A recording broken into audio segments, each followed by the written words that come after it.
देखिए, प्रधानमंत्री मोदी की बड़ी बातें रही उनके संबोधन में, जिस तरह से उन्होंने अर्थव्यवस्था को लेकर जिक्र किया, साथ ही साथ पहलगाम हमले में जिस तरह से सेना ने प्रदर्शन दिखाया है, इसको लेकर उन्होंने जिक्र किया है। डिजिटल इंडिया किस तरह से आगे बढ़ रहा है, यूपीआई को लेकर उन्होंने बताया कि जो भारत है वो कहीं ना कहीं डिजिटली भी अब ग्रोथ कर रहा है, विकास कर रहा है। लेकिन सबसे बड़ी बात इसमें ये रही कि जो विश्व भर के देश है उन्होंने भारत का लोहा माना है। जिस तरह से डेलीगेशन पहलगाम हमले के बाद सब जगह घूमता है और वहां पर कहीं ना कहीं बाकी देशों को ये बताने की कोशिश करता है कि भारत का क्या रुख है आतंकवाद को लेकर, और इसमें सभी दलों का सहयोग मिला है। तो प्रधानमंत्री मोदी ने इसका भी जिक्र किया।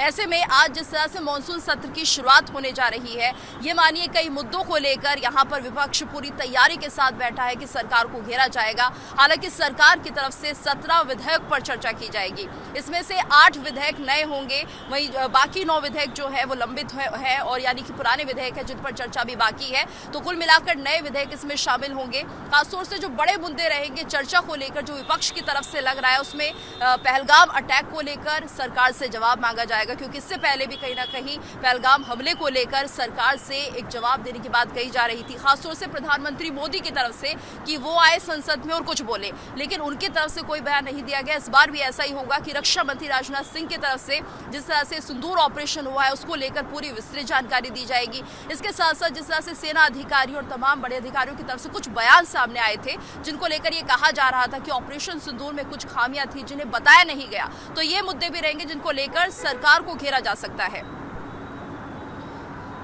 और देखिए, कुछ सीधी तस्वीर हम आपको दिखा रहे हैं।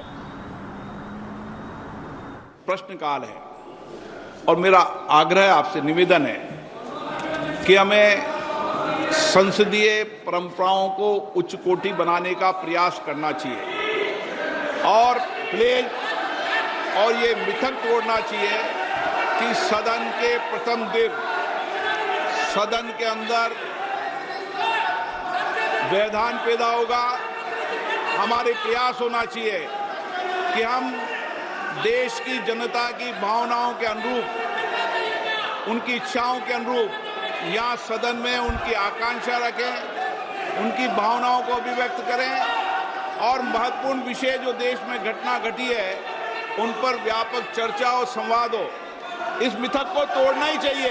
मेरा आग्रह आपसे, सदन को आप प्रश्नकाल के बाद प्रश्नकाल जो भी विषय होता है प्रश्नकाल के होते हैं, आप नोटिस दीजिए।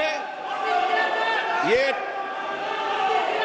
अखिलेश जी, आप सभी सदस्यों उधर तख्तियां लेके नहीं आए। नो, मैं आपको प्रश्नकाल के बाद सब विषयों पर चर्चा करूंगा। प्लीज बैठिए, बैठिए। नो, ये तरीका उचित नहीं है। सदन के पहले दिन सदन चले, अच्छी चर्चा हो, व्यापक चर्चा हो। मैं सभी सदस्यों को पर्याप्त समय, पर्याप्त अवसर दूंगा। सदन नियमों प्रक्रियाओं से चलता है। प्रश्नकाल के बाद प्लीज बैठिए। नो, प्रदीप पुरोहित जी। मैं क्वेश्चन नंबर 1 पे जो माननीय मंत्री जी ने जो उत्तर दिए हैं, मैं उनको धन्यवाद देता हूं। व्यापक मात्रा में उनका उत्तर हमको भेजे हैं। मैं मोदी जी को भी धन्यवाद देना चाहता हूं, हमारा यशस्वी प्रधानमंत्री, इसलिए कि मोदी जी सबका साथ सबका विकास का जो नारा देके 2014 में देश चलाने की शुरुआत किए। कहीं भी कोई स्टेट में कोई भी सरकार हो, कोई भी गवर्नमेंट हो, उसका कोई मतलब मोदी जी नहीं रखते हैं। कोई भी 2014 से 2019 तक उड़ीसा में बिजू जनता दल का सरकार था, फिर भी केंद्र सरकार, मोदी जी का सरकार पर्याप्त अर्थ उड़ीसा को दिया था।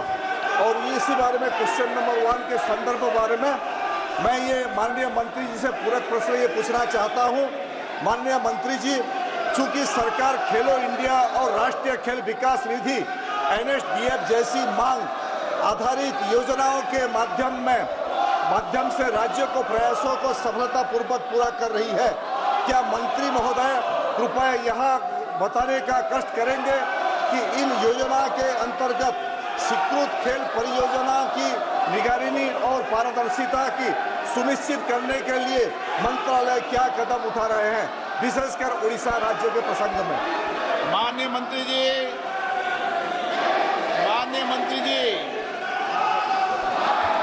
अध्यक्ष महोदय, मैं आपके माध्यम से सदस्य जी को बताना चाहती हूँ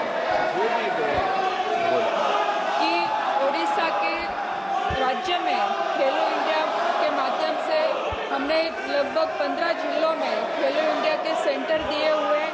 वहाँ पे हमारा खेलो India state centre of excellence भी शुरू है और उसके बावजूद खेलो इंडिया की अलग अलग योजनाएं भी हम वहाँ पे प्रारंभ कर चुके हैं। और मुझे लगता है कि खेलो इंडिया के माध्यम से जो हर डिस्ट्रिक्ट में जो सेंटर हमने दिए हैं, सेंटर के मतलब स्टेट डिस्ट्रिक्ट के अनुसार से वहाँ पे हर खेल की शुरुआत हो चुकी है और अगर कुछ अलग उनकी अपेक्षा होगी तो हम जरूर पूरी करेंगे। आप ऑपरेशन सिंदूर पर चर्चा करना चाहते हैं? जाओ बैठो, प्रश्नकाल बाद चर्चा कराएंगे। चलो बैठिए सदन के अंदर। हाँ, हर चीज का जवाब देगी सरकार, हर चीज का सरकार ने काम जवाब देंगे। बैठिए आप। प्रश्नकाल के अंदर किसी को बोलने की इजाजत नहीं होती है। माननीय सदस्य प्लीज बैठिए।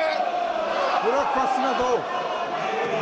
माननीय मंत्री जी, आज ग्रामीण क्षेत्रों में खेल प्रतिभाओं की भागीदारी तेजी से बढ़ रही है और मिनी स्टेडियम इस दिशा में बहुत सहायक सिद्ध हो रही है।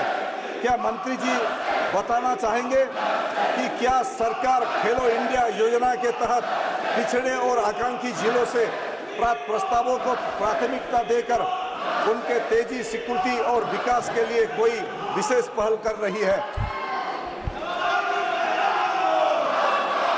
मैं माननीय सदस्य जी को बताना चाहूँगी कि जो मिनी स्टेडियम के बारे में उन्होंने यहाँ पे पूछा है वो राज्य सरकार का विषय है और जो छोटे स्टेडियम है वो राज्य सरकार के माध्यम से पूरे किए जाते हैं।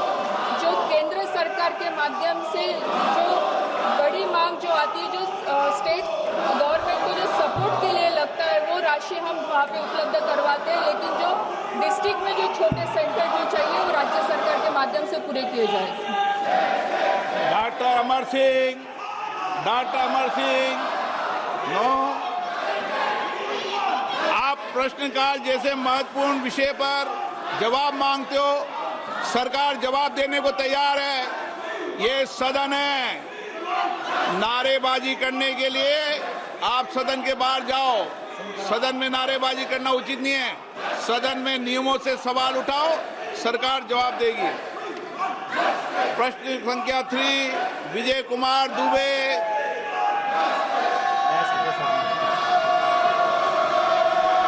माननीय मंत्री महोदय, दुबे जी हैं, पूछ लिया मंत्री जी, उत्तर सदन के पटल पे रखा है। माननीय सदस्य। माननीय अध्यक्ष जी, आपके माध्यम से मेरा माननीय मंत्री जी से प्रश्न है। चूंकि पीएम इंटर्नशिप योजना का लाभ विशेषकर देश के किनारे बसे उन पिछड़े जिलों के लिए अति महत्वपूर्ण है जहां की कोई औद्योगिक व्यवस्था नहीं है। असहाय परिवार के युवा यदि कठिन परिस्थितियों में हाई स्कूल इंटर कर लिए तो भी उनको मजबूरीवश मजदूरी करना पड़ता है। अतः क्या माननीय मंत्री जी ऐसे ही जिला कुशीनगर, गोरखपुर ऐसे पिछड़े जहां गत वर्ष मात्र कुशीनगर में 20 बच्चों का स्कोप मिला था, कि माननीय मंत्री जी से मेरा प्रश्न है, ऐसे पिछड़े जिले कुशीनगर और अन्य जगह स्कोप को बढ़ाने की व्यवस्था सुनिश्चित करेंगे? आदरणीय अध्यक्ष महोदय, प्रधानमंत्री इंटर्नशिप स्कीम आदरणीय प्रधानमंत्री नरेंद्र मोदी जी के नेतृत्व में देश के 1 करोड़ युवाओं को 5 साल में 1 करोड़ युवाओं को 5 साल के अंदर इंटर्नशिप देगी, जिसमें 10वीं 12वीं ग्रेजुएट तक के जो युवा हैं वो पार्टिसिपेट कर पाएंगे।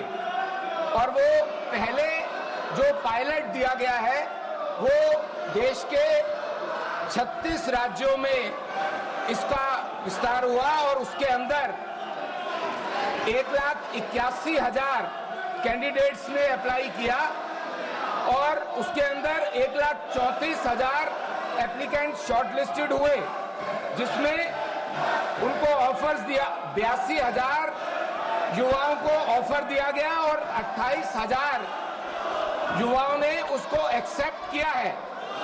तो इसमें हर राज्य के लगभग हर जिले के अंदर इसमें पार्टिसिपेंट्स हैं और उन्होंने इसमें भाग लिया है, उनको मौका दिया गया है। गोरखपुर में भी माननीय सदस्य का ये प्रश्नकाल है। मैं माननीय सदस्यों से फिर आग्रह करता हूं, वह अपनी अपनी सीट पर जाकर बैठे। सरकार हर मुद्दों पर जवाब देना चाहती है, सदन चलना चाहिए, सदन पर चर्चा होनी चाहिए, संवाद होना चाहिए। आप तख्तियां लेके नारेबाजी के लिए यहां पर नहीं आए। सदन नियमों प्रक्रियाओं से चलता है। नियम प्रक्रिया में उठाए गए हर मुद्दों के पर चर्चा होगी। आप प्रश्नकाल नहीं चलने देना चाहते, आप सदन नहीं करना चाहते, सदन की कार्रवाई आज 12 बजे तक के लिए स्थगित की जाती है। तो आपने यहाँ पर सुना 12 बजे तक के लिए स्थगित जो है कार्रवाई हो गई है और ऐसे में स्पीकर ओम बिरला ने विपक्ष के हंगामे के बाद जो है सदन को स्थगित कर दिया है। 12 बजे तक के लिए ये स्थगित कर दिया गया है और आपको बता दें विपक्ष लगातार ऑपरेशन सिंदूर को लेकर के चर्चा की मांग यहाँ पर कर रहा था, जिसको लेकर के स्पीकर की तरफ से ये कहा गया कि ये प्रश्नकाल के बाद चर्चा का विषय है, इस पे हम तब चर्चा करेंगे।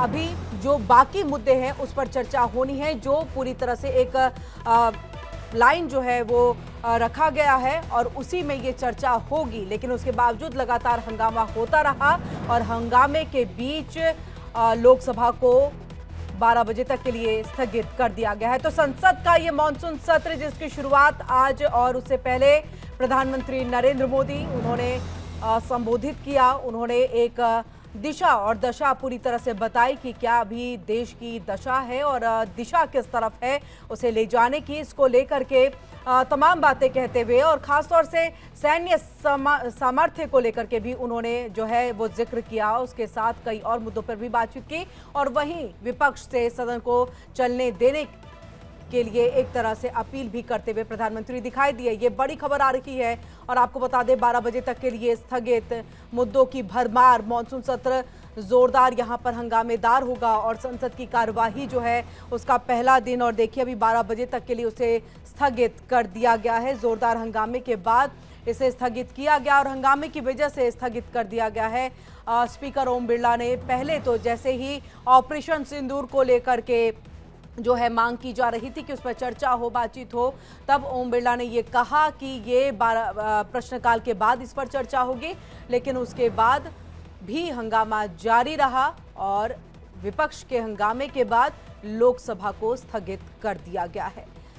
तो हंगामे की वजह से कार्यवाही जो है वो स्थगित कर दी गई है। 12 बजे के बाद फिर से इसकी शुरुआत होगी। ऑपरेशन सिंदूर, युद्ध विराम और साथ ही डोनाल्ड ट्रंप की तरफ से जो लगातार दावा जो है पेश किया जा रहा था कि सीज फायर हमने करवाया, उसको लेकर के भी चर्चा की मांग करते हुए यहाँ पर विपक्षी दल दिखाई देंगे।